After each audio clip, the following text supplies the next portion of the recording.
visitas.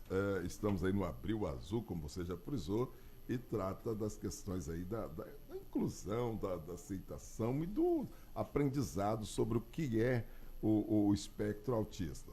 Justamente a conscientização também. Conscientização, né? À medida que você vai deixando de ser ignorante sobre o assunto, você vai se interessando e aprendendo a respeitar essas diferenças e até a incluir, né, no seu habitat, ou na sua cabeça, no seu conceito, amigos e conviver, se interessar mesmo pelo assunto. Mas já tem especialista para trazer mais detalhes aqui, não é isso? Exatamente, Cassiano. A gente começou na última quinta-feira, né, falando um pouco sobre a relação de pais com os filhos, a questão da identificação.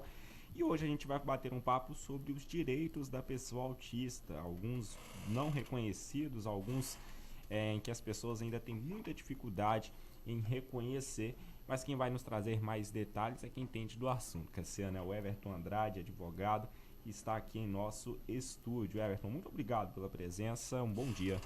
Eu que agradeço a oportunidade, bom dia Cassiano, bom dia Warley. Estamos aí para falar um pouco, né, sobre esses direitos. Infelizmente não dá para esgotar dado o tempo não, mas vamos falar aquilo que é principal, né, que é mais importante para nós aí. Bom, Everton, existe um estatuto, né, o Estatuto da Pessoa Deficiente.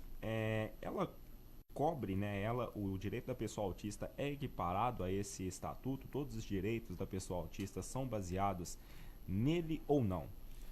Sim, a Lei 13.146 de 2015, que é a Lei de Inclusão, a Lei Brasileira de Inclusão, chamada Estatuto da Pessoa com Deficiência.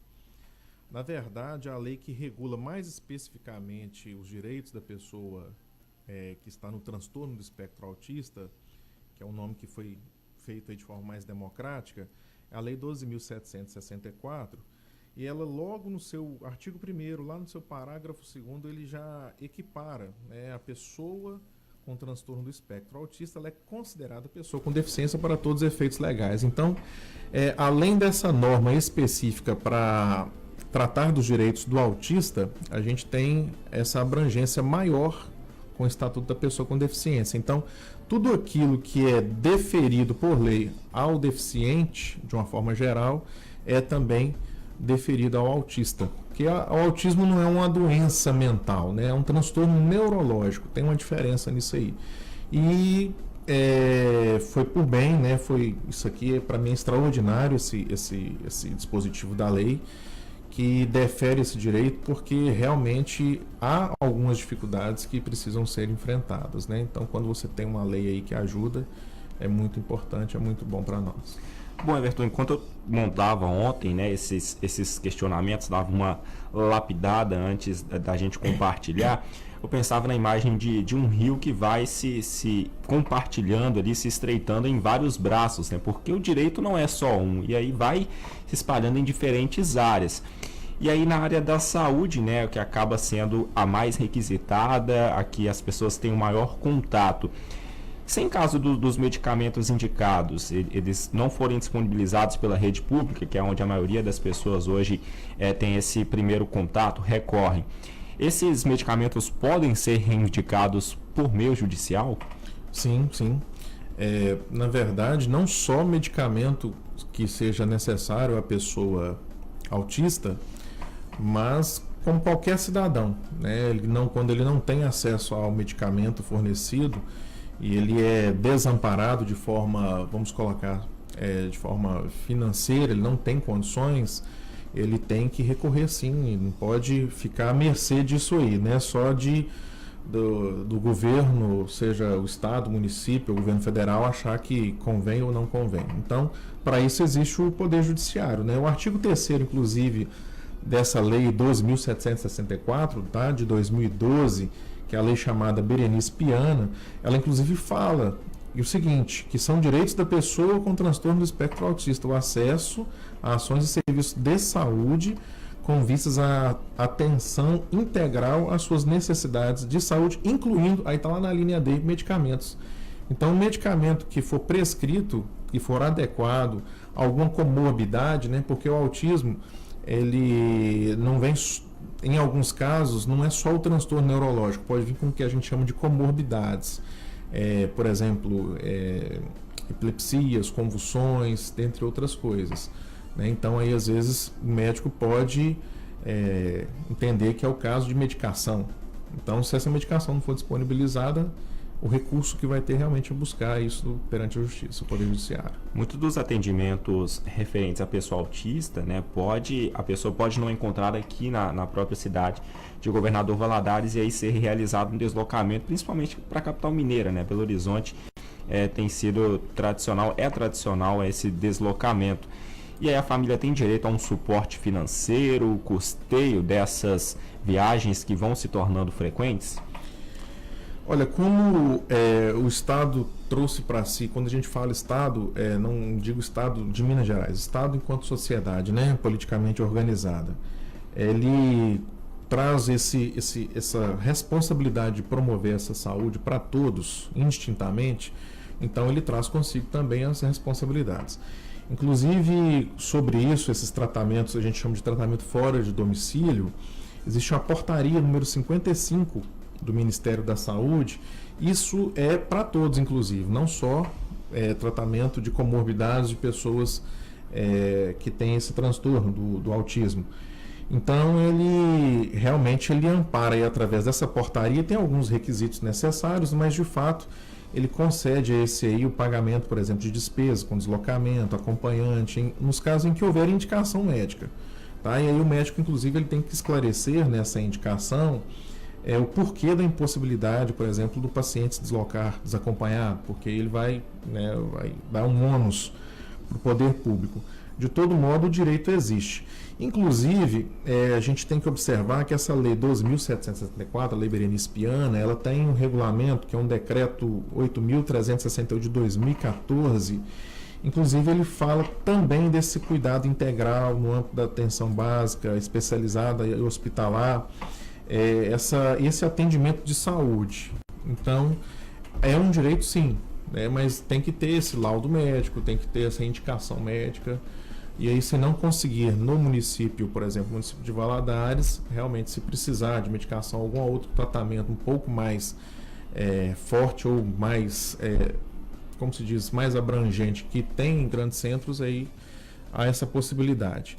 Só ressalto que essa portaria, ela restringe um pouco, porque ela deixa para que o gestor público promova, ou, aliás, dê a provisão aí do gasto. Uhum. Né? Então, isso aí não é só assim, de qualquer jeito, que a pessoa vai ter esse tratamento. Mas tudo feito da forma correta, eu acho que é tranquilo. Há uma interferência, não interferência, né, mas um compartilhamento muito grande aí da questão do Estado com a família nas questões de saúde, né? Mas aí entra na hora da educação, nas escolas, e aí a coisa muda um pouco, né? Porque aí muitos pais encontram dificuldades em matricular os filhos na escola. E aí, caso os pais encontrem essa barreira, né? Qual deve ser a posição desses pais, Everton? Você disse uma expressão, inclusive, que é uma coisa utilizada até pela lei do Estatuto da Pessoa com Deficiência, que é a eliminação de barreiras, né? E essas barreiras podem ser físicas ou outros tipos de barreiras, né? E o que acontece? Quando você procura uma escola para matricular o filho, geralmente você vai numa escola de sua preferência, no caso, por exemplo, de escolas particulares. Escola pública, a pessoa vai procurar uma que está mais perto da residência, e enfim. A escola, de maneira nenhuma, tá? Isso é previsão legal, ela deve rejeitar a matrícula da criança porque ela é autista ou porque ela é, de modo mais abrangente, deficiente. Isso aí é uma proibição legal com relação a isso.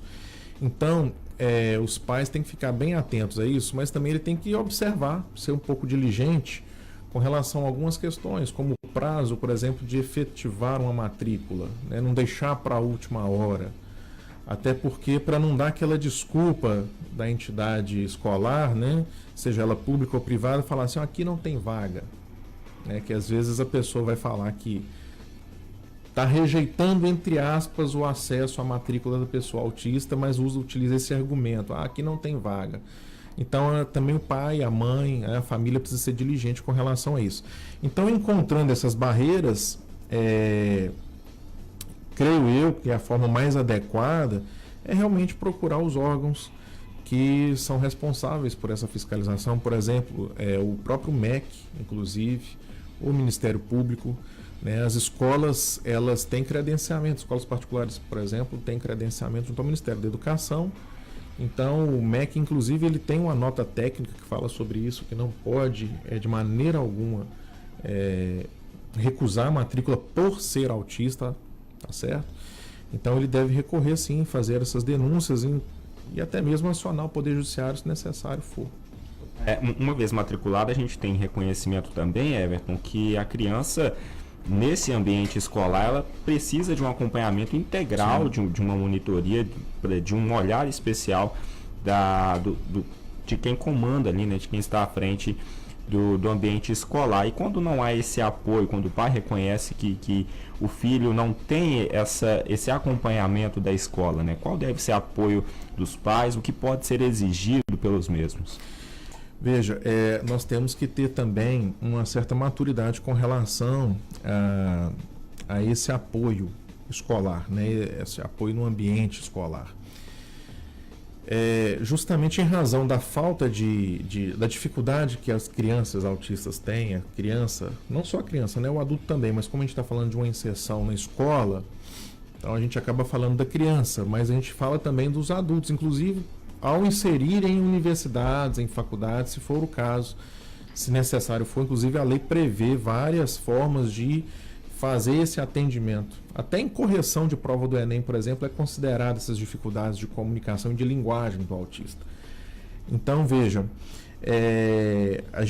esse apoio, esse acompanhamento, existe aquele apoio profissional de monitoria ou de um professor que é acompanhante, né? Ele vai servir, na verdade, primeiro ali numa atividade que vai ser complementar à escola ou suplementar a escola, nunca substituindo o professor da escola, tá? E a gente batalha para que o autista ele seja autônomo. A nossa maior batalha é que a população tenha essa consciência, mas para que ele também seja autônomo.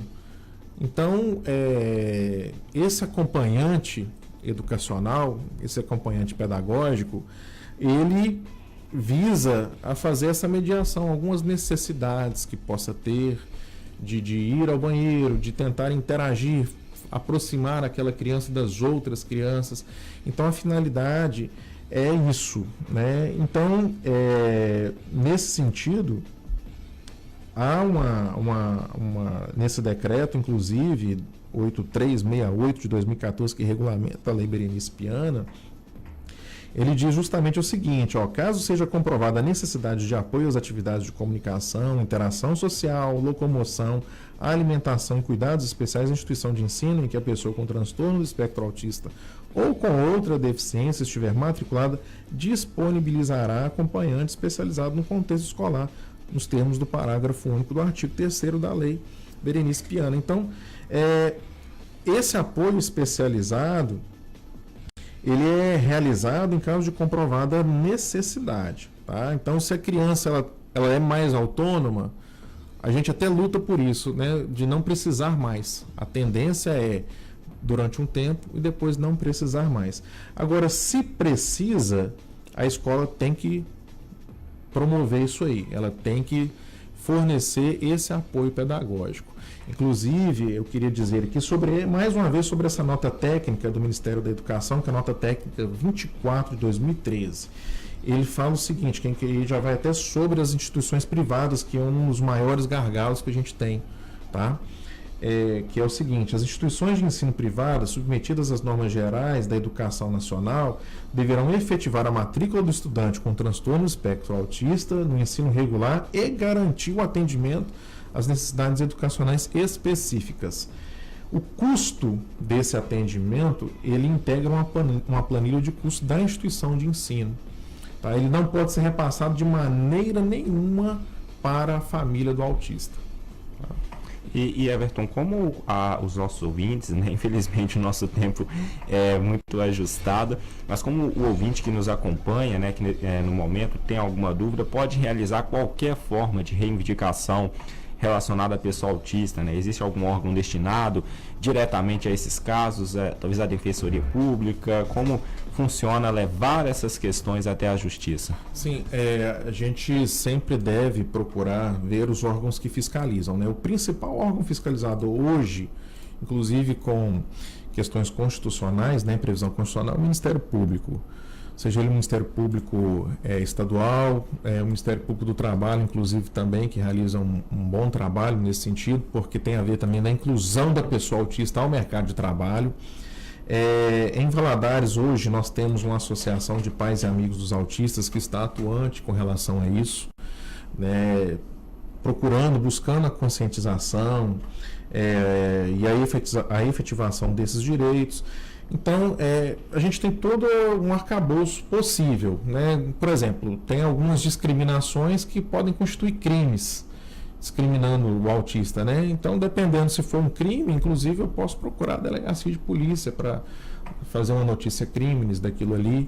Então, os órgãos são variados, né? Mas precisou do direito, se não tem condições financeiras, por exemplo, medicação, que a gente já falou anteriormente, e outras coisas, procure a Defensoria Pública, ela está lá apta para isso. Os direitos são mais pulverizados na sociedade, procure o Ministério Público. Então, os órgãos estão aí para isso e realmente são pessoas capacitadas para poder ajudar nesse sentido. Everton, quero te agradecer por esse bate-papo, né, por essas explicações. Creio que a gente conseguiu aprender bastante, né? E se a gente for entrando nesse assunto aí, sim, vai embora, né? Porque é muita coisa mesmo, conteúdo enorme. Mas quero te agradecer, né, por esse pequeno tempo onde tivemos aqui para esclarecer essas principais temáticas. Muito obrigado pela presença, bom dia. Bom dia, eu que agradeço a todos aqui, a rádio, tá? Esse meio que foi nos propiciado aí para esclarecer melhor sobre o autismo. Cassiano ficou calado, mas pode seguir aí. Ouvindo e aprendendo, Arley, atentamente aqui. Obrigado, agora são 8h49, a gente vai a um breve intervalo. Daqui a pouco